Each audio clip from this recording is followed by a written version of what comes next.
the past 2000 years of the history of church, God has used so many Christian men and Christian women for his glory.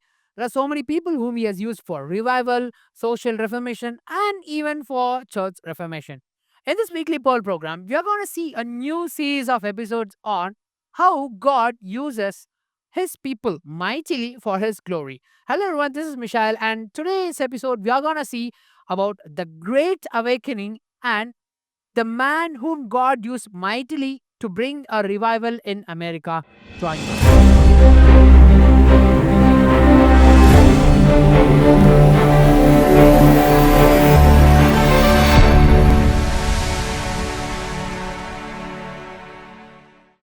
So, the Great Awakening, this was the first revival in America. And if I say America, it's not the US map which we see in modern days, but it's quite different back then. In the 18th century, it was the time when the European settlers were coming to America. And if you see this map, you can clearly see that there is the British colony, the French, and Spanish. So, this revival actually began from the British colony.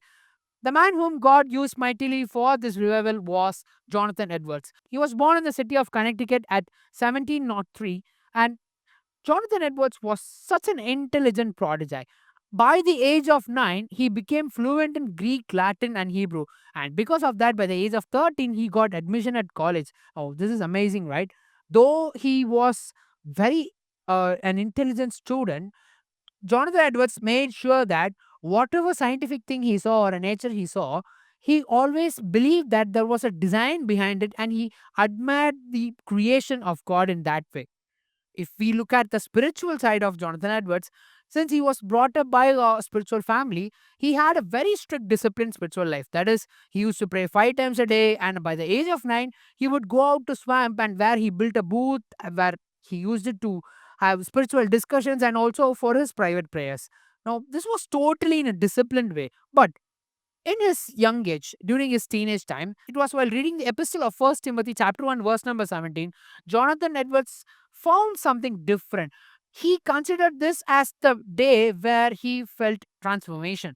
Now, what I mean is that all these days, Jonathan Edwards had known God as an information, an additional thing, but he had never had a personal relationship with God in his heart. So, this is what Jonathan believes later on. He believes that everyone needs to experience this kind of transformation in their life. It should not be just claiming to be a Christian, shouldn't be just in their mouths, or shouldn't be just because they know who Christ is, but rather everyone must definitely have a transformation in their heart and must have a personal relationship with God. Now, this becomes a burden for him, and that is when, after he completes his theological courses, he becomes an assistant pastor at the age of 23 at the year 1727. Now, after becoming an assistant pastor, Jonathan Edwards longs to see the transformation to begin in the church because the church was entirely opposite to that he burdened for.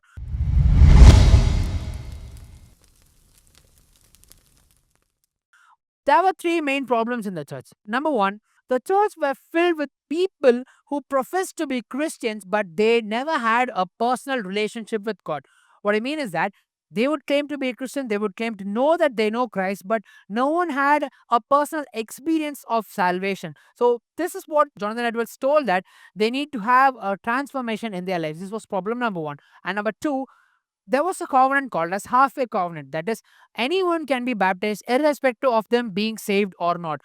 This went as far as like even the infants being baptized. So this was another very bad doctrine, but the third is far worse than this.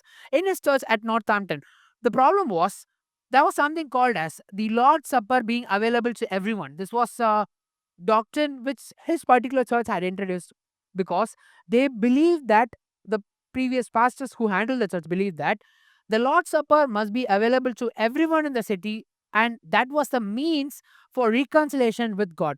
So, this had a very negative impact in the people because no one knew what was the difference between a truly saved man and a truly unsaved man. So, this had increased the burden in Edwards, and he was waiting, he was longing for a revival to burst out. But things started to take a change from the year 1727. In 1727, a Dutch reformer actually starts to preach, and we can start seeing some early signs of revival during his days. His name was Theodorus Jacobus. But it was Jonathan Edwards whom God used mightily to bring this revival.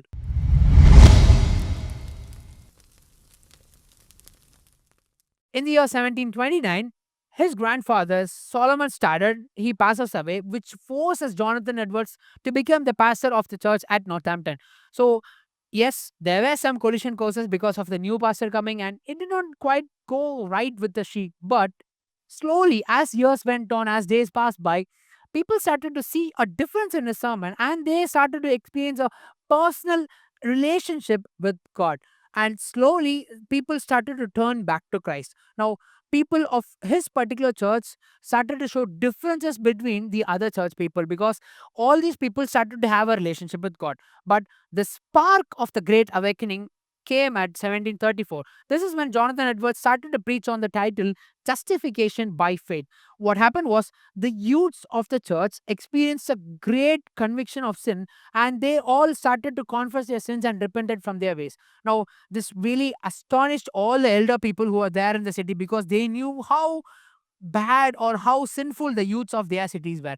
Now, seeing the youths turn to the truth and turning back from their evil ways, this created a huge an amazement in their minds, saying, "What happened to these people and why have they become spiritual all of a sudden?"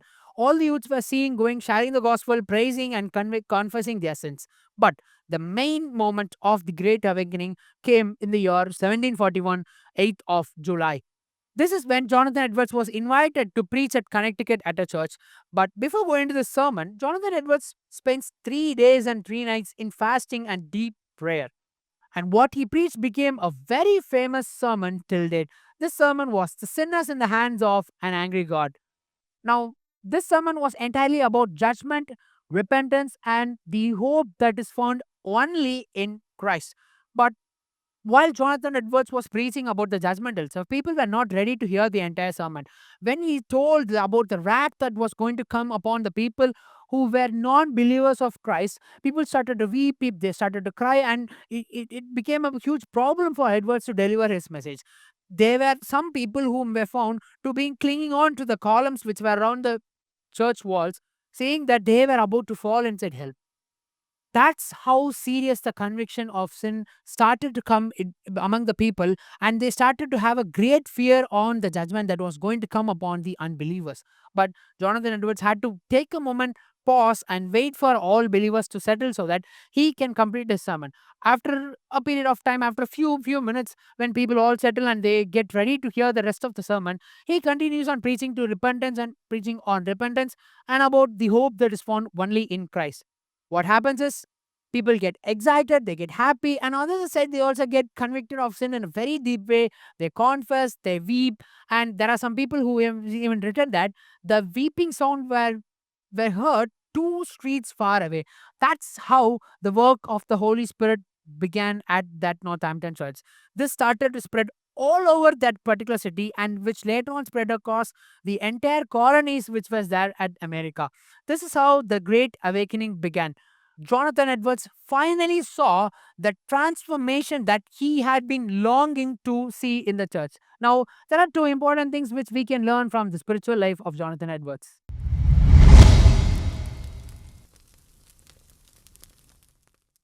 The personal life of Jonathan Edwards is truly noteworthy. He used to spend 13 hours a day in praying, meditation, and sermon preparation. This is a huge number, right?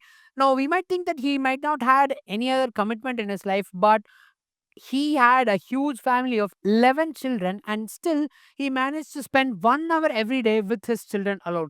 And in spite of that, still he was able to make 13 hours a day for prayer and Bible meditation. This is something very huge and something which we need to make note of it. And number two, we might think that such a great preacher might have extraordinary preaching skills, but that's not the case here. Jonathan Edwards was a very shy kind of person, so that while preaching his sermon, he would not even look at the people. He would rather either look at the manuscript which he has written, or he would look at the doorpost or the bell which is hanging, so that he would not get distracted by the people who are seated while he's giving the sermon. Now, this is very important, because The man whom God used to bring a great revival was a man who was scared of public speaking. This might seem contradicting, but this is something we need to know, that talent is not the main picture here, but rather God being with us is very important. Apostle Paul writes in First Corinthians chapter 1, verse number 27 as, "But God has chosen the foolish things of the world to put to shame the wise, and God has chosen the weak things of the world to put to shame the things which are mighty." So that's something we all need to know. We might think that we are weak, we are not having talent, or we might even doubt would God even use us for his ministry. But let me say you something. God does not call the qualified, but he qualifies the called. That's how wondrous and almighty God we have. If it's God's will, we'll meet you in another episode of this Weekly Pearl program. God bless you.